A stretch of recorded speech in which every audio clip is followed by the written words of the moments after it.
Yo, what's good, YouTube? I'm back with another reaction video, and we doing Larry Bird Tells a Story of Dennis Johnson. Larry Bird tells a Dennis Johnson story. Let's see what this hitting for, man. Yeah, now get right straight into the video. Always take the time out to see it. Thank y'all. Appreciate all love and support. And we gonna keep running it up, man. Leave your comments down below. Subscribe if you're new. Hit that like button. Let's get straight into the video, man. Yeah, definitely appreciate y'all. We're right into the video. Right into the video, man. Let's get it popping. Larry Bird tells a Dennis Johnson story. Let's get it. When DJ first come here, I didn't know how to react because I didn't know how he was going to play. I knew he was a great player, but I didn't know if we'd be able to get along on the court. Bird, what a pass from Dennis Johnson. He thread the needle. With his leadership in clutch play and command of the game, DJ fit in perfectly on the Celtic team of the 80s. Johnson won 2 championship rings in Boston and another in Seattle. And he earned a reputation as a player who could provide anything his team needed to win. Let me know in the comments if y'all like these interviews. I'm definitely going to keep posting more games and documentaries and get into some full games too and break them down into parts. But let me know if y'all feeling these interviews too, because y'all be teaching me a lot of stuff in the comments too. I definitely appreciate that, man. Definitely see all y'all comments and I'll try to reply back to everybody. If I miss your comment, just let me know. But yeah, let me know if y'all like these interviews. Win. Loose, run down by Dennis Johnson. On the dribble, he got past right. Dennis comes in with a field goal and he's fouled. Dennis Johnson hustles his way into a Milwaukee turnover. Crashes out of bounds and gets it done. Whoa, that was a good hustle play right there. And it was their ball too? That was a good hustle play. Hustles his way into a Milwaukee turnover. Crashes out of bounds and gets it done. Dennis Johnson with the steal. He's off to the races. He is the single greatest player, not in the Hall of Fame. The most. Let me know if I should do some Dennis Johnson plays or Dennis Johnson highlights. Let me know in the comments if I should. I think I should. I think I actually did have this one. I gotta look back because I think I did have one video I was gonna do of him. But let me know, y'all. Embarrassing admission in the Hall of Fame right now today is the fact that Dennis Johnson is not in the Hall of Fame. But being overlooked for the Hall of Fame is nothing new for Dennis Johnson. He rode the bench in high school, was unrecruited by most colleges, and always faced doubts about his ability. Everything just wasn't handed down or passed out or dished out to me. If I would have listened to everybody who told me I couldn't have made it, I would have quit then. The prospects for a standout career appeared slim for Johnson after Seattle chose him in the second round of the 1976 draft. But by his second season, he had taken over as floor leader of the Sonics, an exciting team on the rise. 22 points for Dennis. Led by their young point guard, Seattle reached the finals 2 straight years. And in 1979, DJ dominated the series with an MVP performance, reminiscent of the game's all-time greats. 32 points for Dennis. He was like a Walt Frazier type of guard in the sense that he could run a team and rebound. Dennis Johnson with a rebound. And defend. Dennis Johnson right there with him. The Sonics won the 1979 finals in 5 games. But their reign would be short-lived as retirements, injuries, and bickering would tear the team apart. And some pointed to DJ as being part of the reason for the dissension. As a coach, my job is to let him know that, we function as a team.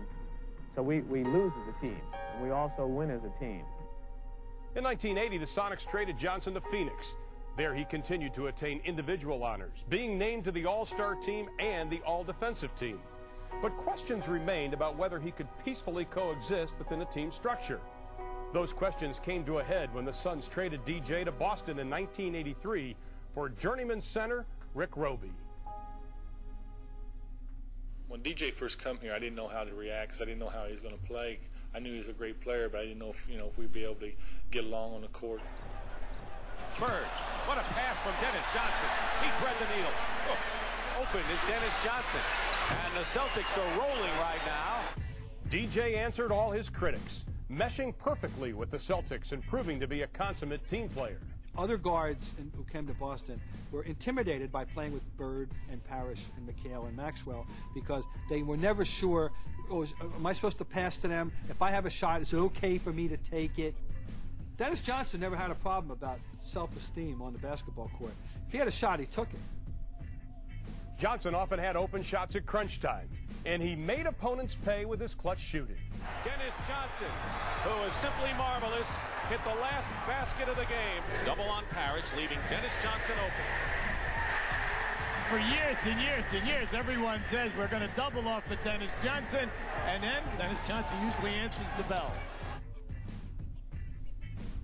Even in the NBA Finals, usually billed as Larry Bird versus Magic Johnson, DJ often played a deciding role as he was overlooked again and left open for critical shots. And he gets the pass, goes into the lane, jump pass back out to DJ. DJ throws, oh, it's gone! It's gone! And no time left! It's all over! Johnson was a key ingredient on the Celtics championship teams in 1984 and 86. He seemed to be playing the game on a higher cerebral level, and nowhere was this more apparent than his on-court chemistry with Larry Bird. That's a set play off the backboard. What a beauty! Johnson bounces it to Bird. That was a set play. They were in sync when they played. Another great feed. Dennis Johnson to Larry Bird. I can't tell you the number of times when he and Larry would make eye contact. Larry's guy would have his head turned, and DJ would just throw that ball right by his defender's ear, and Larry would just catch it and lay it in before the guy knew what even happened. And now there's a steal by Bird.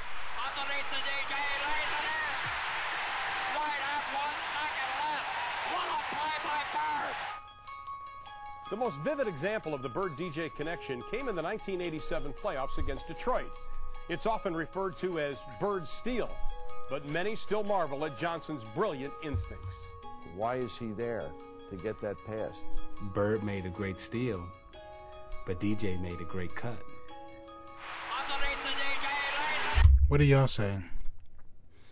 Leave in the comments, what y'all say? The Larry Bird steal or the Dennis Johnson cut to the basket and make the score? What y'all think? I don't know, because, I mean, you can make, but you got to score the bucket, because he can have the steal and time run out, right? So maybe for me, I say for the bucket. Him making a good cut and then the scoring. That's what I say. But what y'all think? And it all happened in within a split second.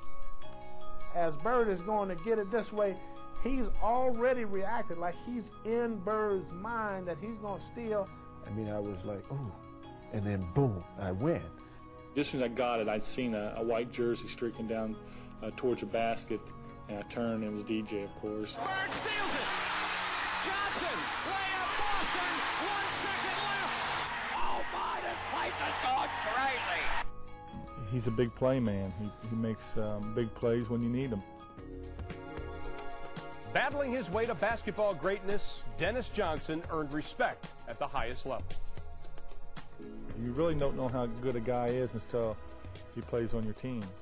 DJ is one of the best players, or the best. Well, that's what I was going to say. I didn't even know all this stuff. Like, people underestimated him and, you know, thought he wasn't good. I didn't know that. I thought, you know, he's with the Boston. He's good. You know, he's a good player. I just learned that.